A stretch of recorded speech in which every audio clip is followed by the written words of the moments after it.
Ayan, kakagising ko lang. 3:30. Kasi anong oras nga ako natulog? Alas 6 or alas 7. Yan, may dumating tayong parcel. Ito na yung inaantay kong parcel para sa setup sa PC ko. Sa workstation ko.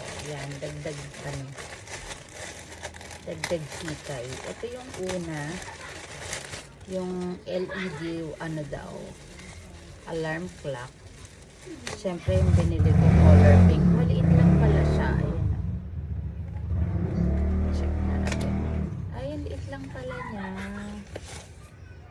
Ba't dun sa ano malaki? Ayan. Ayan siya. Pink yung binili ko.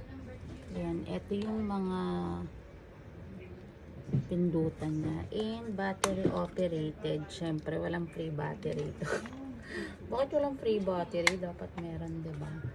Ayan. Mamaya lalagyan ko siya ng battery kasi hindi ko alam. Ayan, ganyan siya. Ito siya. Ayan.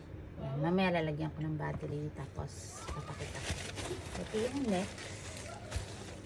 Ayan.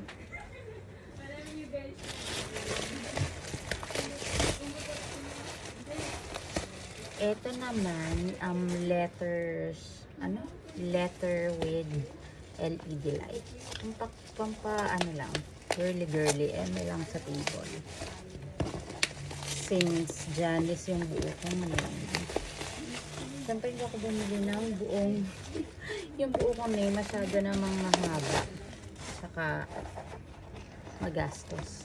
Ganun, dapat tipid hacks lang tayo. So, binili ko lang pang nickname lang. Ito yung letter J. Ayan. LED lights to. Ayan. Ito yung turn on niya. Dito yung lagay ng battery. Naku, ilang battery ba to? Dito yata akong mapapagastos ng malaki yung battery. Ito yung A. Ganyan. Yan. Siyempre, may letter H para RTRTM. Ganyan. Ganyan siya. Ayan, so cute. So, ayusin ko muna yung workstation ko. Ang sarap yung mag-work pag ang ganda ng workstation mo, yung kaiga-igay, diba? So, ayan. Ayan yun.